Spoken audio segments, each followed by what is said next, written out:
Late one evening, I found myself in an unexpected and rather private moment, unaware of the laughter and curious eyes around me. The cause of their amusement was not my awkward position, but rather a shocking personal revelation that I was the last to discover.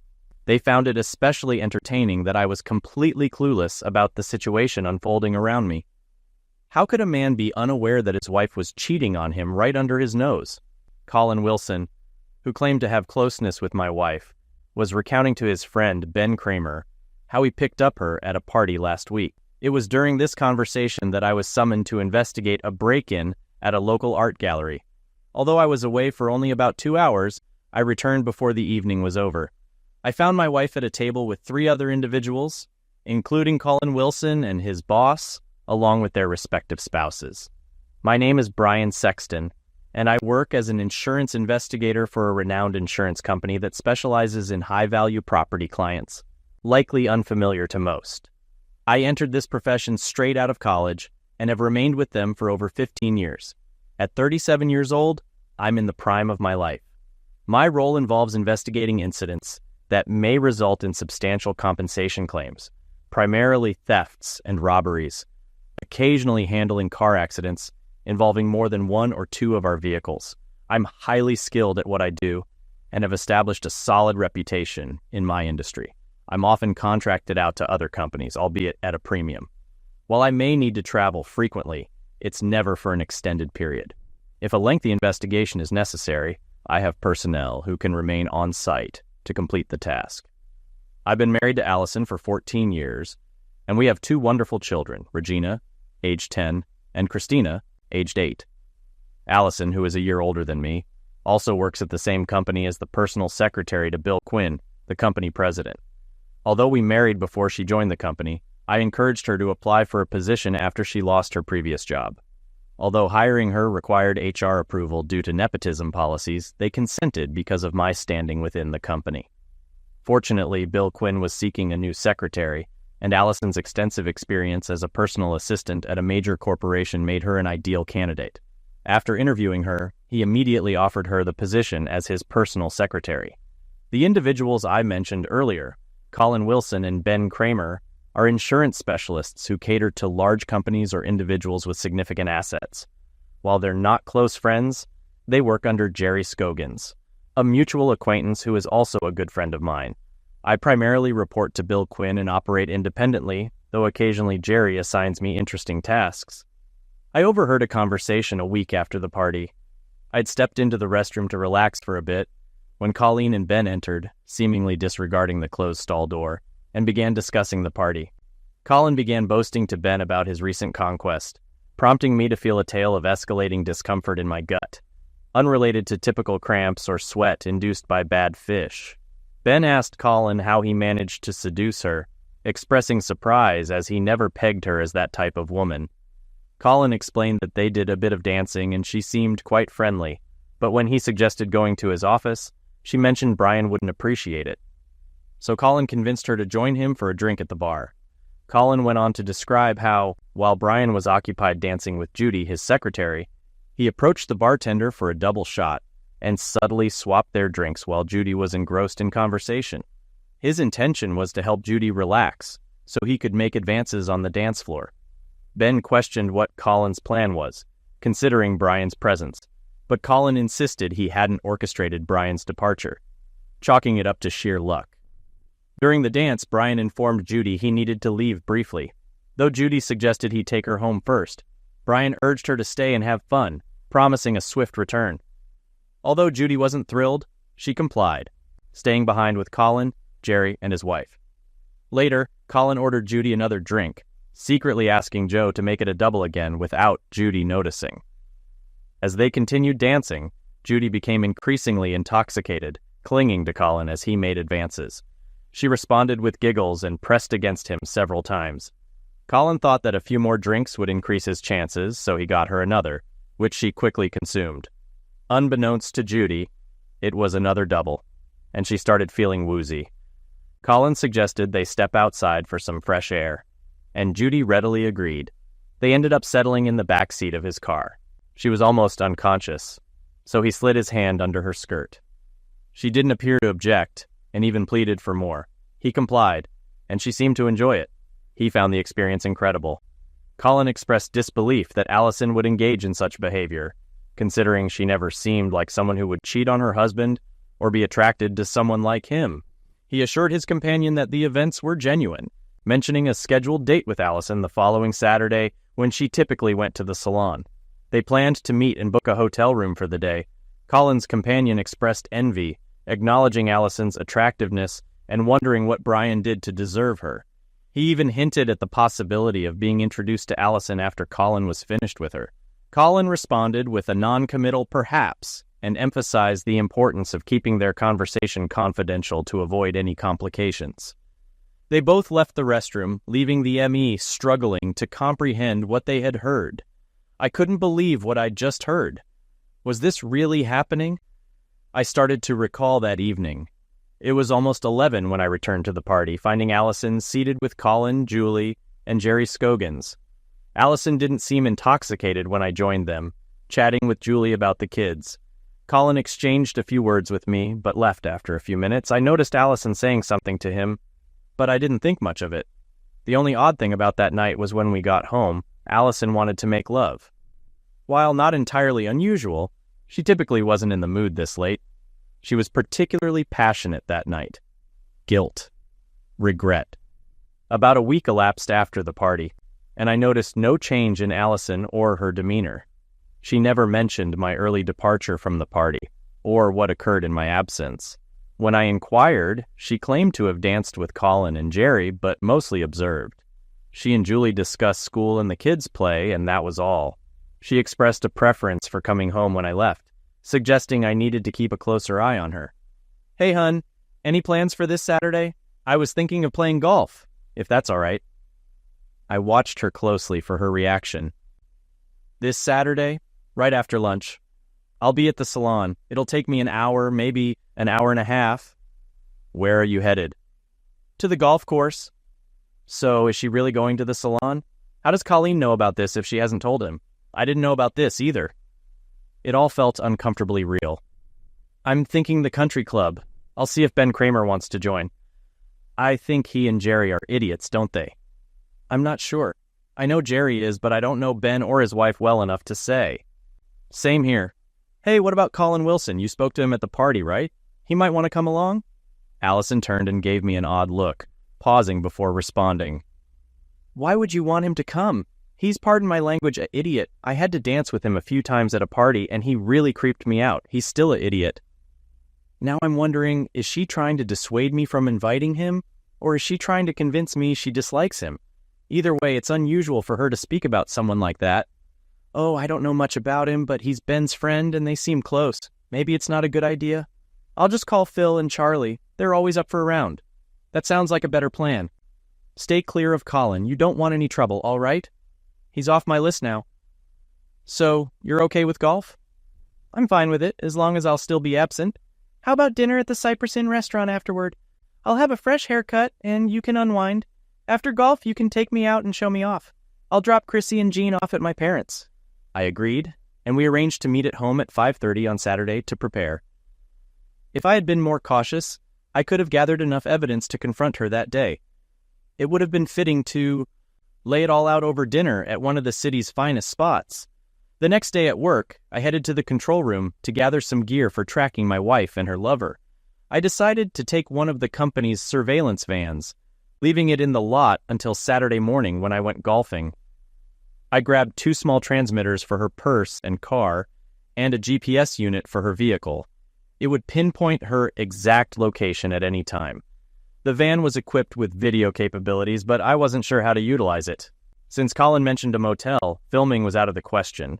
Perhaps I could conceal a camera in her jacket, but only if I knew she'd wear it. I could try, but it was uncertain. With the GPS unit, I could track her movements, tapping into its signal with the van's equipment. It had local street maps, pinpointing her location within 30 meters. The audio transmitters would capture any conversations recorded within the van. All of this can be automated, so I don't even need to be present in the van. I just need to leave it about a mile away from where she was last week. My plan was to spend the rest of the week observing. I'm quite skilled at this since it's my profession. I observed Ben and Colin, but didn't notice anything unusual. Normally, I visit my wife at least once a day, but lately I've been visiting a bit more frequently. Although I hadn't seen anything suspicious yet, I decided to gather information from Ben.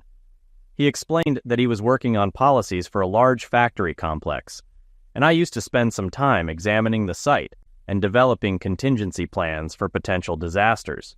This is known as risk analysis, and is part of the risk insurance process. On a particular Tuesday, I approached his desk, which was across from Colleen. He seemed deeply engrossed in his work. I greeted him and expressed my desire to review the Baxter plant plan for the day. Initially, he appeared distracted until he understood my request, after which he simply nodded and agreed, stating he was available anytime.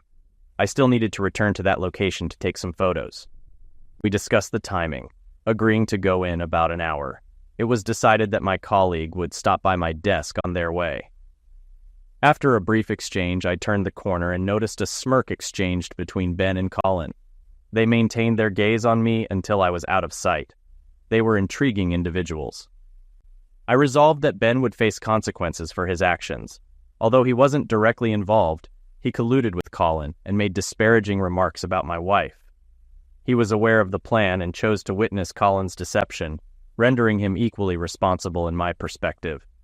An hour later, Ben arrived as arranged, and we departed in my SUV. I discreetly installed one of the small transmitters in the car console, which could record any conversation within or near the vehicle. My intention was to have a record of our private conversation. As we left the parking lot and began the 25-minute journey to Baxter, I started the conversation. I asked Ben if he had enjoyed the party from the previous week. He responded that he hadn't been present, explaining that he was away on a trip and had missed out on the festivities. I conveyed to Ben my interest in understanding what had caught his attention, particularly in light of Colin's betrayal involving my wife. I asked if that was what he had overlooked. Ben seemed taken aback by my straightforwardness and initially struggled to respond. He made a move towards the door handle, but then composed himself and met my gaze. He confessed to only knowing what Colin had relayed to him and expressed doubt about the accuracy of the information. He pondered whether Colin would invent such a narrative. I expressed skepticism about Colin fabricating such a story, but pressed Ben on how he had come to know about the situation, given his absence during the events.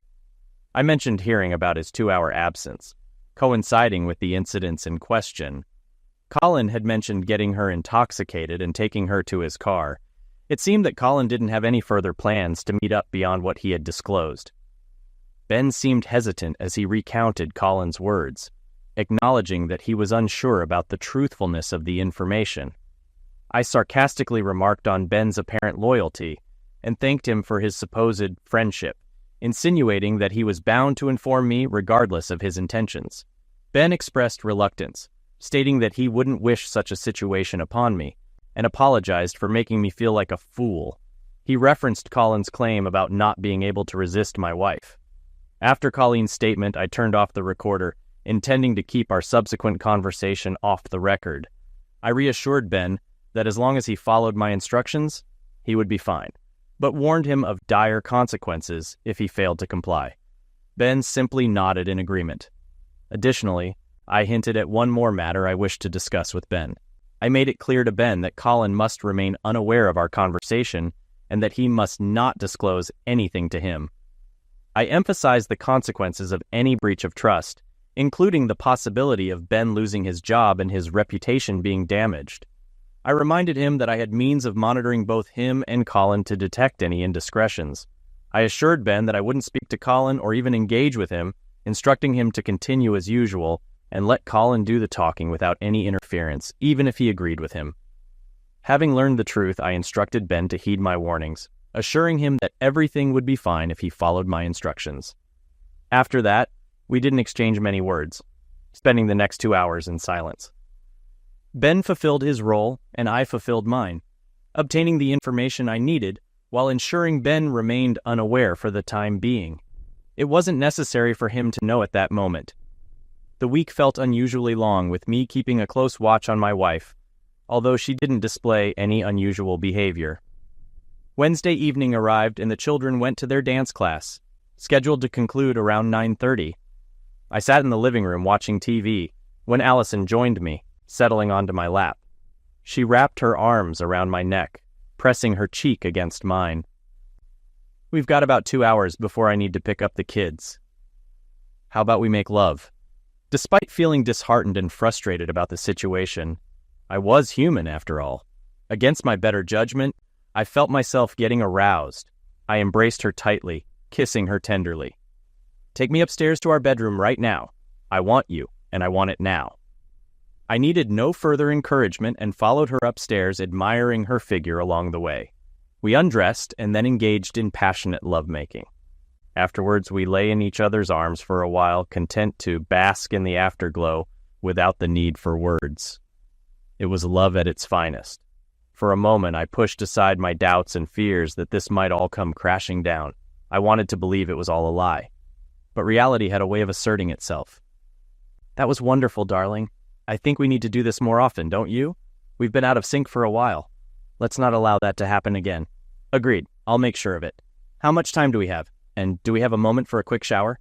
I have to pick up the kids after 9, but we can postpone if you like. Now, or should we wait until our date on Saturday night? I could ask the kids to stay at their mom's for the night. How about this? I'm all yours for the evening. Anything else planned for Saturday? Okay, you've got golf, and I've got a hair appointment. Then, my love, we have our dinner date. And afterward, I'm all yours whenever you desire. And I expect plenty of that from you. Any better offers now? None at all. Okay then, we're set. Allison quickly dressed and went to fetch the children. I lay there for a while, reflecting on what had just transpired. How could that woman be close with me like that if she slept with that awful Colin Wilson? I knew she was clever, but was she also a skilled actress?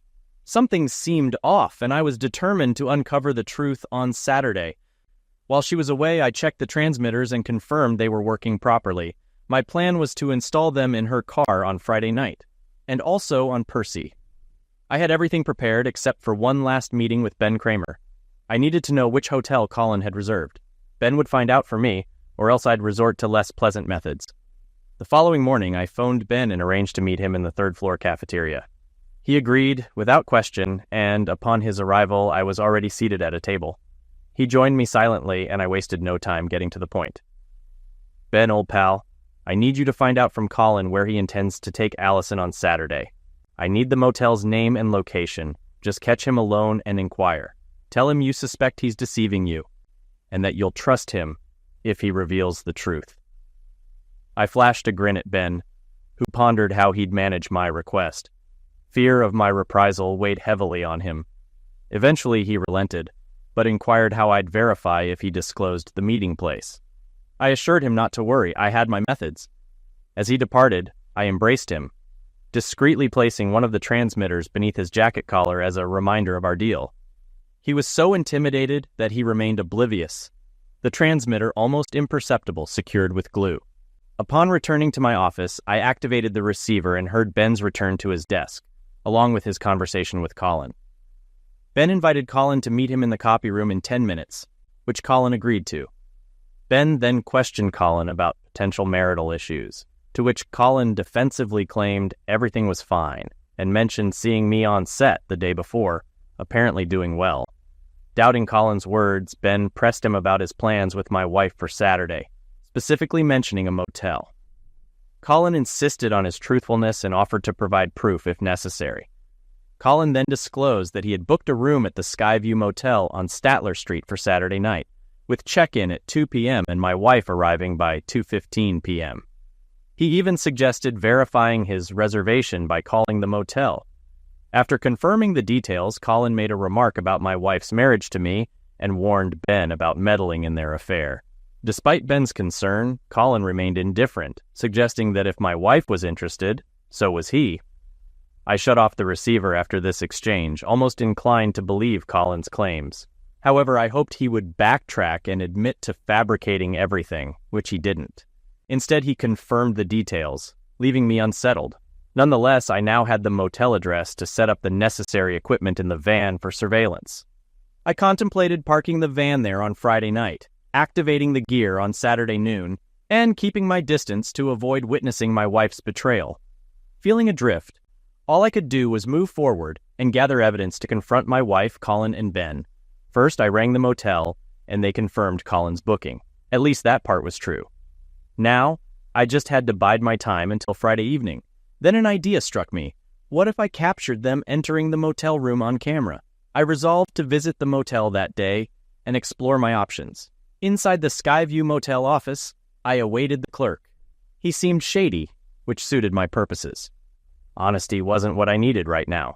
"Hello, friend. I'm an investigator for an insurance company and I need some information. I have an ID and a warrant for you," I said, swiftly flashing my badge and presenting a convincing document that resembled a search warrant. It was a forgery, but I counted on his lack of astuteness and susceptibility to deception.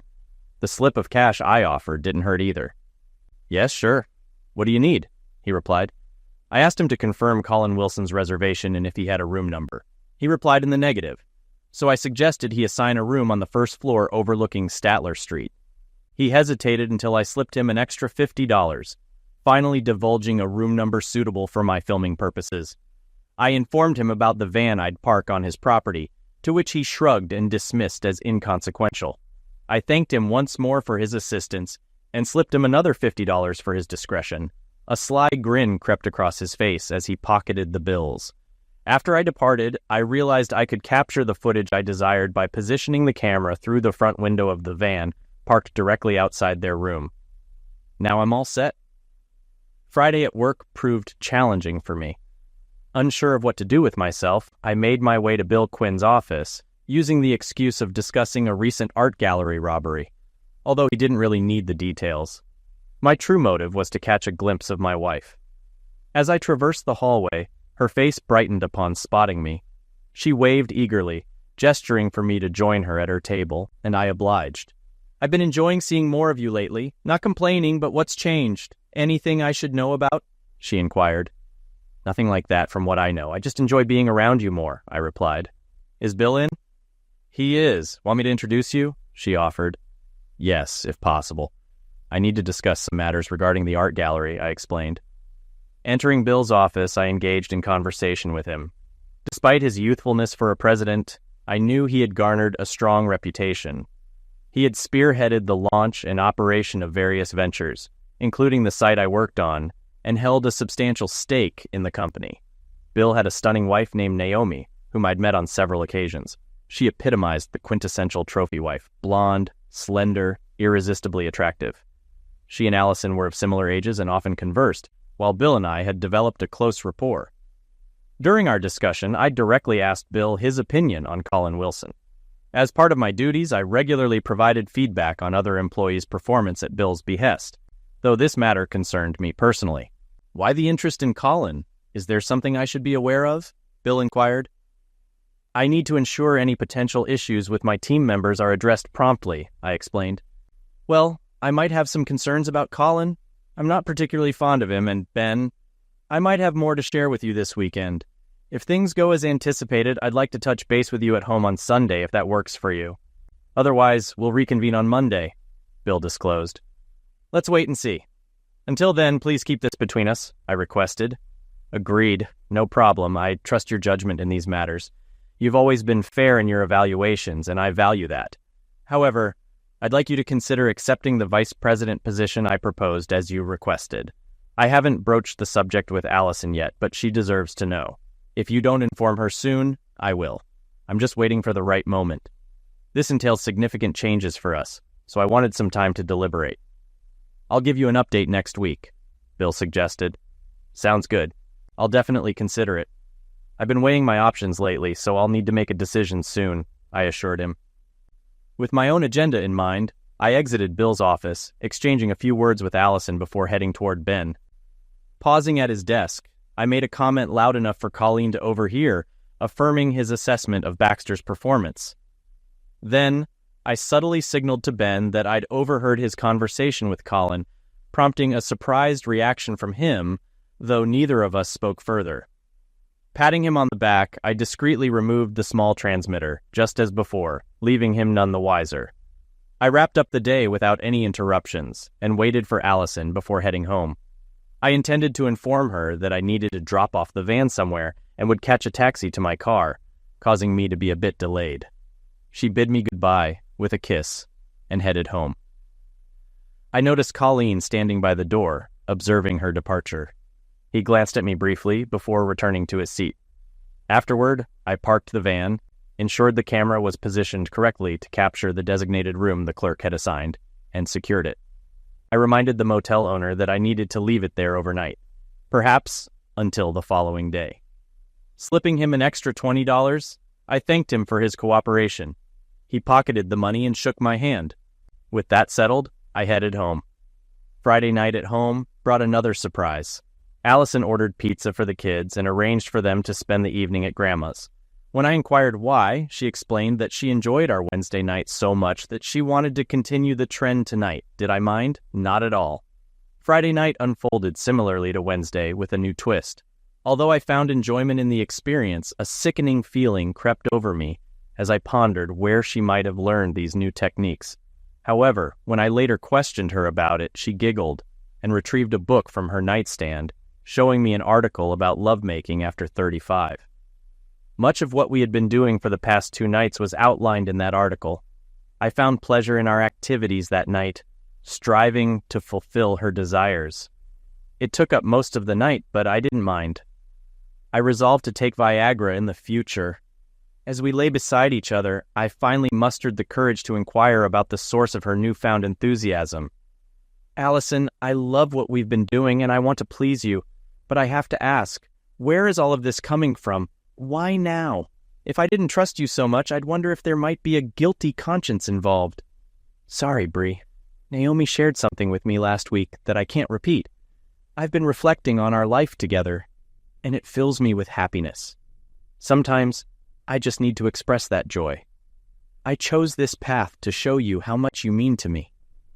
I listened, watching her happiness with a mixture of emotions. Yet, I couldn't shake the thought. If this is true, how could she be having an affair? Should I confront her? I'm glad you feel that way. Are you sure I make you happy enough? Are you satisfied with our closeness? Or do you feel something is missing, prompting these new endeavors? Please, be honest. I adore our closeness, and you've always fulfilled me completely. I have no desire for more, but I don't want us to fall into a routine where our passion fades into monotony. Can't you see? Don't you want me to always feel desired by you? You'll never have to worry about that. I love you and always will. I can't imagine anything jeopardizing what we have.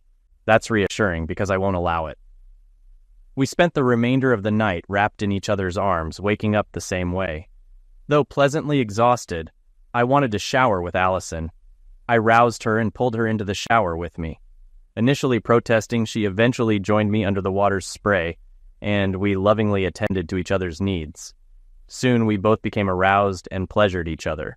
When I inquired, she mentioned she was ready for the day, but anticipated something more that night. With that, we finished our shower, got dressed early, and I drove to the motel to ensure everything was prepared. I programmed all the timers to activate at 1 p.m. and ensured the audio recording would last a minimum of 5 hours. The video footage was burned onto a DVD, a process that would take around 7 hours after compression. This would cover the entire day. I initiated the sequences and locked up the van. When these two lovers entered their sanctuary, they would become the stars of my new film, and the initial screening would make quite an impact on everyone involved. Returning home to grab my golf clubs and bid my beloved wife farewell, the day proved terrible regardless. I played golf with 2 acquaintances from the club, and if my performance was any indication, they likely believed my club membership was a waste of money. I ended up buying beer for all of us, feeling like a complete failure. Around 5, I drove to the van to ensure everything was in order. Scanning the area, I didn't spot any cars or activity, assuming everyone had already departed. Quickly calling my home phone, Allison answered, and I simply informed her I was on my way before hanging up. With the meeting time with Allison drawing near, I drove home without reviewing the collected information. I was eager to have it before dinner, but then I reconsidered our planned evening. Why not savor what she offered one last time? Despite the betrayal, I still enjoyed making love to her. However, I found myself choking up again. Why was she doing this to me? I loved her deeply, and the thought of living without her seemed unbearable. I knew that if the evidence on the surveillance tapes confirmed my suspicions, divorce would be inevitable. Though I loved her, Her behavior was unacceptable. But what about the children? She was a devoted mother and deserved custody. If she had indeed cheated, there must have been a reason unknown to me. She was fundamentally good, but had made a grave mistake. I could come to terms with that. She could care for the children, and I would provide child support. These thoughts consumed me as I drove home to reunite with my wife. Uncertain if I could endure the evening, I knew I had to try.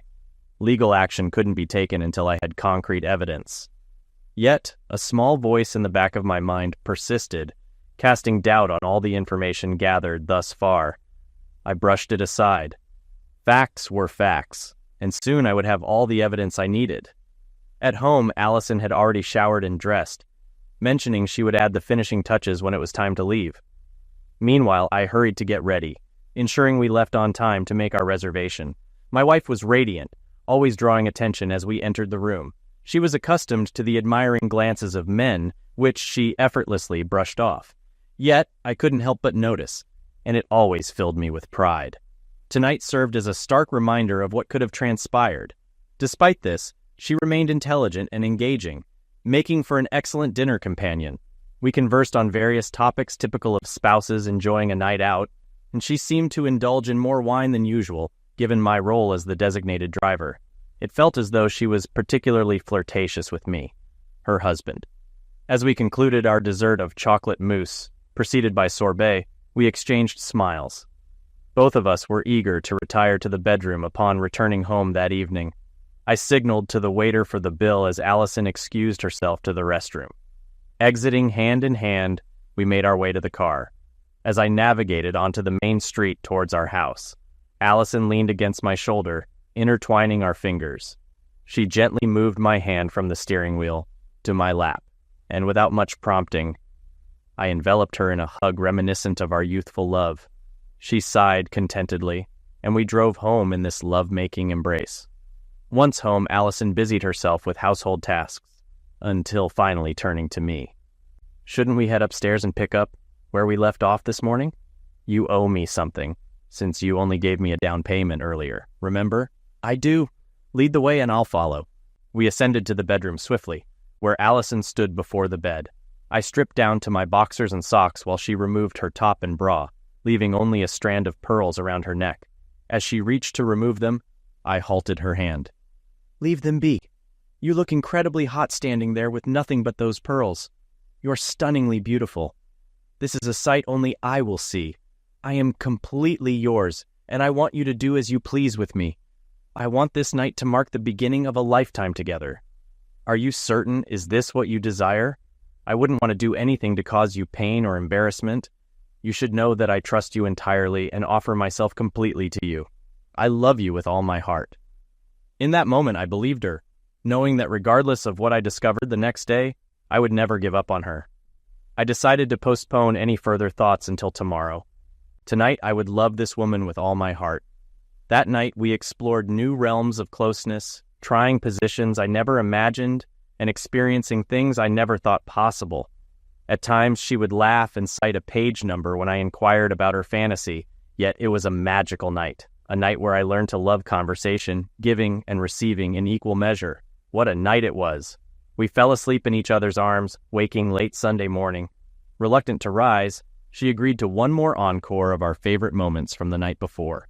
Afterwards, she had to pick up the girls for Sunday, and I mentioned the need to swiftly check on the van.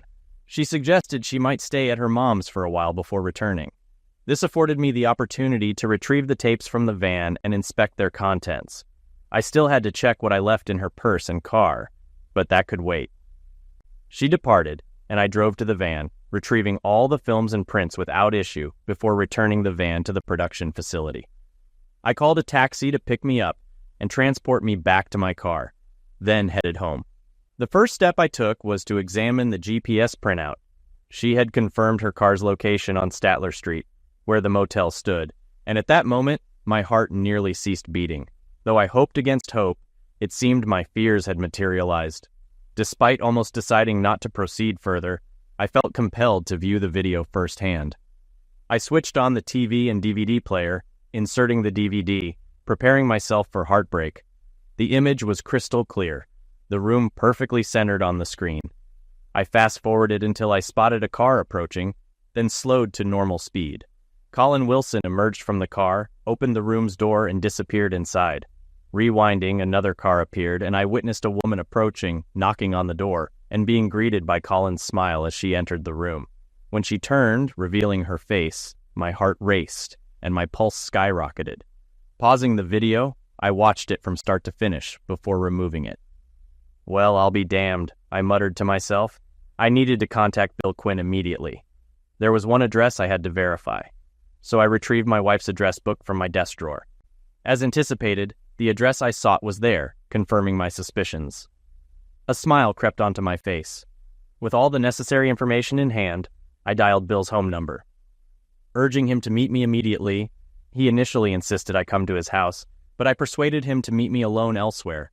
Eventually, we agreed to rendezvous at the TGIF restaurant near the office. An hour later, we met there. Allison and the girls had plans for dinner at her mom's, affording me the time I needed. At TGIF, I briefed Bill before revealing the DVD. I brought along a portable player with a 9-inch screen and headphones for privacy. As he listened, his anger simmered beneath the surface. Initially skeptical, he vehemently denied the possibility of Allison's involvement. However, as I played the recording of Ben's encounter with Colin and laid out the entire narrative, implicating both Ben and Colin, Bill's complexion turned crimson with rage. Despite his personal regard for Allison, he gradually accepted the truth. I advised him to watch the DVD before passing further judgment. As Bill viewed the footage, his countenance fell, evident pain etched across his face. Sensing his need for privacy, I looked away, allowing him to process. When he finished, he met my gaze, and I waited for his response. Once composed, I made my sole request. I want them both terminated for breaching the moral clause in their contracts, effective by Monday afternoon. With the evidence I've provided, you have the authority to act as you see fit. I won't mention this again. Bill's surprise shifted into a smile. It was reassuring to witness. I aim to involve him in this matter only as much as necessary. You have my word that this will be handled first thing Monday, and I'll personally escort them off the premises. They're dead to me. There may be further action I'll take, but it's best you don't know the details. Understood. Agreed.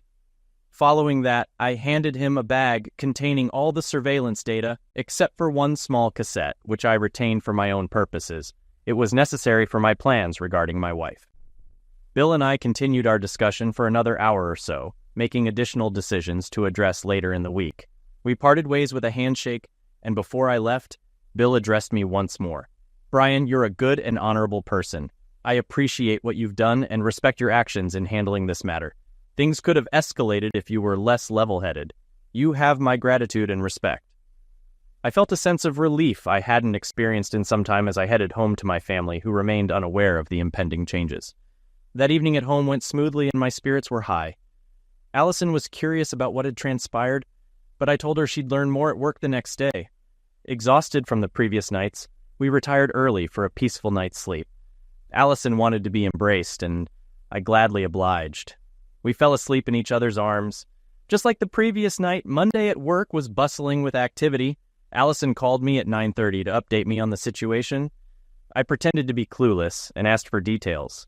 She informed me that Bill had summoned Ben Kramer and Colin Wilson to his office immediately. They were currently present and tensions were high. I professed confusion and requested further updates. 20 minutes later, Allison called again, reporting that Bill had instructed her to contact security urgently. She discreetly handled the call at her desk before informing me that Bill had directed security to escort Ben and Colin back to their workstations. She hastily ended the call, promising to update me later. An hour passed, with no word until Allison finally phoned to reveal that both Ben and Colin had been terminated, with Bill requesting her to draft disciplinary letters citing a breach of the morals clause.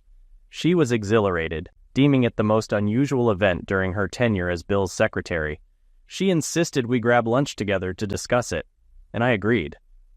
Over lunch, Allison recounted the events of the morning in detail. She described the escorting of Ben and Colin out of the building and the warning to never return. She mentioned Bill's evident agitation, even recounting a moment when he momentarily snapped at her before apologizing. Eventually, she turned to me, seeking insight. How would I know about this? Bill instructed me to ask you. When I pressed him, he simply said, "Ask Brian, he's aware of everything and opened my eyes to a lot. So, spill it. Before I divulge anything, I want you to listen to this tape first." I handed her a cassette of Ben and Colin's conversation about the motel. She listened intently, her expression turning pale as she reached the end. Removing her headphones indignantly, she exclaimed, "This is absurd. It's a lie. I never went to any motel with him, and I never would. You can't trust this recording. Did you show this to Bill? Does he believe this nonsense too? No, he doesn't believe Colin, and neither do I. I have something to explain, and I expect you to listen attentively without interruption." When I expressed skepticism about the tape, Allison eased slightly, though she remained angry and somewhat apprehensive. She nodded for me to continue. "I overheard Ben and Colin talking about a week ago," I began.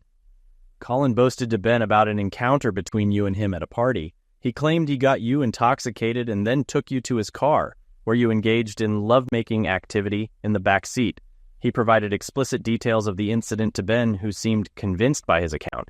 In fact, Ben was so impressed that he wanted to be involved in the next rendezvous." Confused, I sought confirmation of the truth. Allison attempted to interject, but I persisted, needing to uncover the reality swiftly before it escalated. I instructed Ben to confront Colin, who admitted to booking a motel room on Statler Street for Saturday afternoon, coinciding with your supposed hair appointment, I continued. This raised alarms, as I couldn't understand how he knew about your hair appointment unless you had informed him. Remember, I mentioned our plans for Saturday evening to you? Despite this, he never showed up. Determined to verify your involvement, I utilized a company's surveillance van to monitor your car and record anyone entering the motel room. After obtaining the room number from the receptionist, I arranged to review the footage on Sunday. Subsequently, I contacted Bill and provided him with all the evidence, resulting in Ben and Colin's termination at my behest. As I recounted the events to Allison, she remained bewildered and adamantly denied being at the motel with Colin. "But I wasn't with him. I was at the salon as I told you," she protested. "My salon is indeed on Statler Street, but I had no knowledge of any motel rendezvous. You don't believe me. I know who he was with because she confessed it to me herself." Cutting her off, I pressed on, needing to reassure her of my trust. "I don't believe that, but I trust you implicitly," I affirmed. "Let me explain. I received footage of Colin's encounter that day, and indeed a woman visited him as he claimed. This woman was none other than Bill's wife, Naomi. My suspicions were initially aroused after a conversation with Jerry Scogins a few days prior. When Colin alleged he took you to his car that night, I inquired with Jerry if you were intoxicated.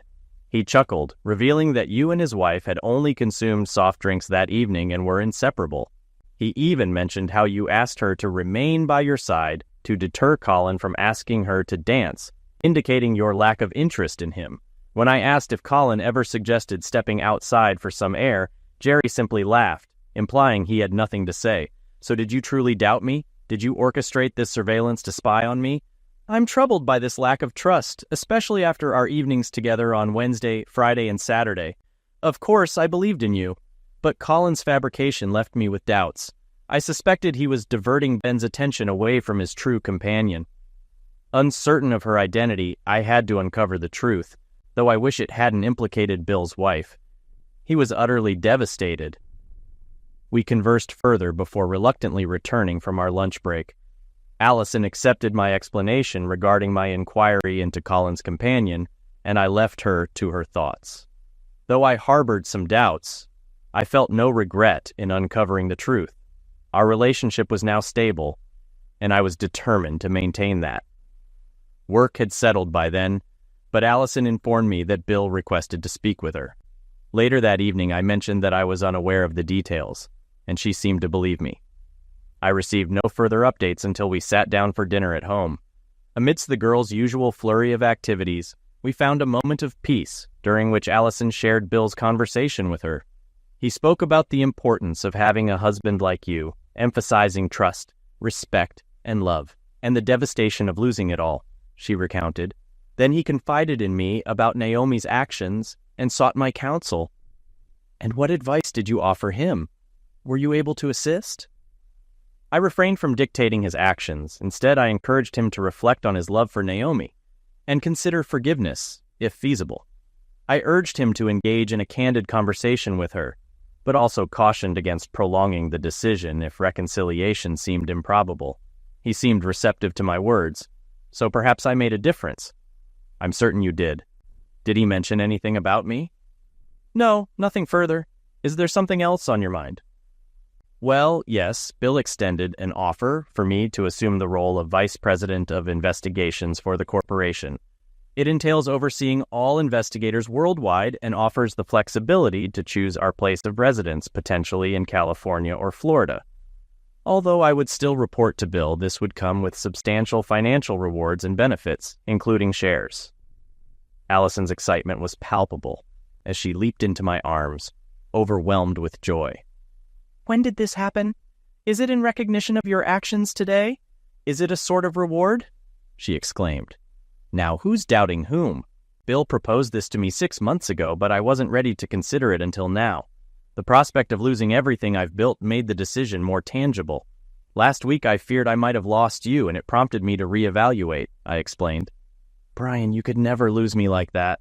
I won't stray ever. It's out of the question, and you mustn't think otherwise. Do you understand? Never again, she affirmed, holding me tightly.